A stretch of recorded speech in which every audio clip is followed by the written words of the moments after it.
to our young ancestor and our elder ancestor. Thank you for leading the way. That which we do not bring to consciousness appears in our lives as fate. Carl Jung. After reading Build From Now, take the resource quiz at www.buildfromnowquiz.com to go even deeper with the book. Part 1. An Outside Job. The low end of the soup bowl.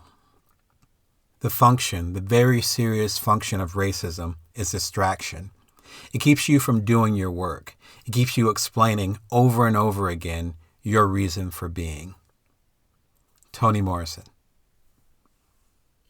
Your 24 hours a day are not the same as mine. There are headwinds that push against us. They are invisible, pervasive, and constant, like air. They wrap around us and try to hold us tight. They want our resources. They want our strength. They want to keep us where we are. The headwinds are as man-made as Hurricane Katrina. The storm was happenstance. The slipshod levee system is what created the damage. The barriers were made for cheap to better line government pockets.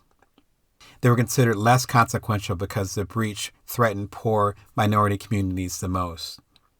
Leadership already knew about the levee danger when I lived in New Orleans in my little apartment as I biked through the nearby beautiful Ninth Ward, eating, drinking, and bonding with the local artist community who had been there since Napoleon's troops stomped through.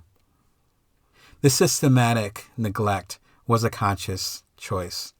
Certain people and certain cultural rich resources held less value than other neighborhoods and their populations. Therefore, they were starved of additional resources, such as peace of mind. It remains expensive to be poor. As I lived there in the year leading up to Katrina, literally everyone I met damn well knew we were in danger. We were in a soup bowl, they tell me again and again. The French Quarter loomed as a raised lump in the middle. The upper crust garden district stood protected too. The rest of it was fucked. How much extra effort does it take to do well anything if you know that you're already fucked? Nature designed New Orleans. Systemic choices design the headwinds. Not all headwinds are some natural phenomenon. Women are not born inferior leaders. In fact, New Zealand, Germany, and a handful of women-led countries showed amazing guidance and smart containment during the 2020 coronavirus pandemic. Minorities are not naturally less educated. Recent studies show diverse C-suites leadership means better profits for business. And LGBTQ people are not culturally unsound. Non-heteronormative family households create an environment as stable as, and often even more stable than, heteronormative homes. Remember the oft-cited high American divorce rate established well before gay marriage even became legal? That's on straight people. These headwinds are formed by prejudice, guided with malice, and protected and maintained by systems. In Silicon Valley, they call it pattern matching. Walk into a venture capitalist investor's office looking like a young, straight white male, both cocky and antisocial, wearing a well-worn hoodie and ripped jeans, and freshly dropped out of an Ivy League school. As such, you look like you're cut from the same cloth as Mark Zuckerberg, Elon Musk, or the late patron saint of Silicon Valley, Steve Jobs.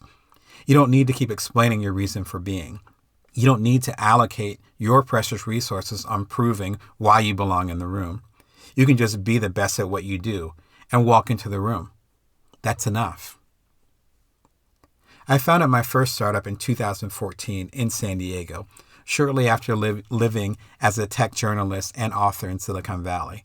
It's not an exaggeration to say I was 1 degree away from all the active Black founders in San Francisco. This culture was small and rich. We meet informally every Wednesday at our favorite watering hole. My friends, colleagues, and I would meet to share stories, support each other, and see potential collaborations in the future. In a CNN interview at the time, Silicon Valley tastemaker and TechCrunch founder Michael Arrington said, "I don't know any Black founders." When pressed further, he said, "There's a guy, actually. His last company just launched at our event TechCrunch Disrupt, and he's African American, but he could have launched a clown show on stage. I would have put him up there absolutely. Ironically, as journalist Violet Blue wrote at the time, that guy was Clarence Wooden, who sold his company, Image Cafe, for millions in 1999, well before Arrington and TechCrunch were even known quantities. But Wooden didn't pattern match. Since then, the number of black founders has grown considerably. Still, though, we get less than 2% of Silicon Valley investment, and that's now, not 10 years ago. Today, they call it cultural fit. You don't match the pattern of those of us already in the room, so we do not trust the worth you can bring to the table. You do not seem to culturally identify with what we've experienced, so we do not see the value of your contribution. The pendulum swings from explaining your reason for being to proving you actually belong in the room beyond the scope of others' limited view of you. If you do not match the pattern, if you do not fit the culture, then you are paying a resource tax. It is invisible, pervasive, and constant, like air. When I say I bootstrapped my 2 startups, building them from scratch with no outside investment, and sold the second one at a profit, it means something different as a 30-something African-American stay-at-home dad with 2 college degrees. I paid and still pay a resource tax, a cut taken right off the top, like FICA and Social Security, before I even show up. It is remaining focused as people who look just like me are killed right in front of their children on camera, their soul trapped eternally in a hashtag. It is adapting as opportunities for myself and people like me narrow within an increasingly corrupt system. It is maximizing time as I untie emotional trauma passed down from generation to generation, cleansing my soul of unconscious biases to not cap my own 2 black and brown sons. It is finding energy as I fight against what others believe are my limitations simply because of who I am culturally.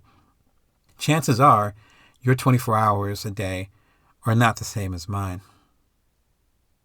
This is also why believing you can accomplish anything or as much in 24 hours as any said celebrity will corrode you like rust. Rust cannot begin on the outside. Rust always starts on the inside. The crack in your own worth lets the productivity virus in. The compare and contrast will drive you into the ground. Where our resources need to go matters as much as how many resources we need. It is pure mathematics. For the average American, making $100,000 annually would be enough for a comfortable life. The average American household brings in around $60,000. But what if you live in San Francisco, where, when I lived there in the late aughts, I paid 4 figures for a tiny studio? Or if you're plowing through hundreds of thousands of dollars of debt, where the interest alone would be your monthly take-home pay? Or if you had family, friends, and loved ones dependent on your paycheck because of systemic circumstances beyond their control and your immediate control? Money is the most tangible example, but, of course, I'm not really talking about money. I'm talking about weight. There is a mental, physical, and emotional weight we carry when we face an undiagnosed health issue, when we feel guilt for taking a sorely needed break because of required responsibilities, and when we struggle with not reaching our potential because of our seemingly too limited resources. But to give yourself grace, you first have to recognize the battle. Systemic oppression hums along in the background like an air conditioner. It is on when you enter the room, and after an almost imperceptible adjustment, its buzzing in the background becomes the norm. Now imagine if you were born in an air-conditioned room. You fight to block out the noise. You work twice as hard to progress half as far. You don't see this resource tax. You're just used to paying it. But what if the air conditioner suddenly turns off, as it did for all of us in March 2020?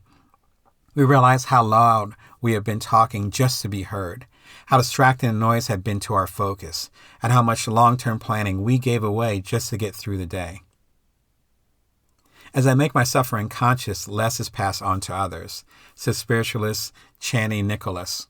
As I come to understand what was personal, what was systemic, and what was familial, I get closer to the truth. I am more than what hurts, but I am not above being taught by the process of pain relief. We're angry at 2020, not because it is a bad year, but because it has woken many of us up from a long slumber. We realize how autocratic our democracy really can be. We realize the system will automatically continue to chew up and spit out black and brown lives, even as we sleep peacefully in our own homes. We realize how quickly our financial security can be shredded to pieces, as if we're sitting on the low end of a soup bowl. We realize how long we've been fighting upstream every day. But that river isn't directed by nature, but by man, which means we can change it.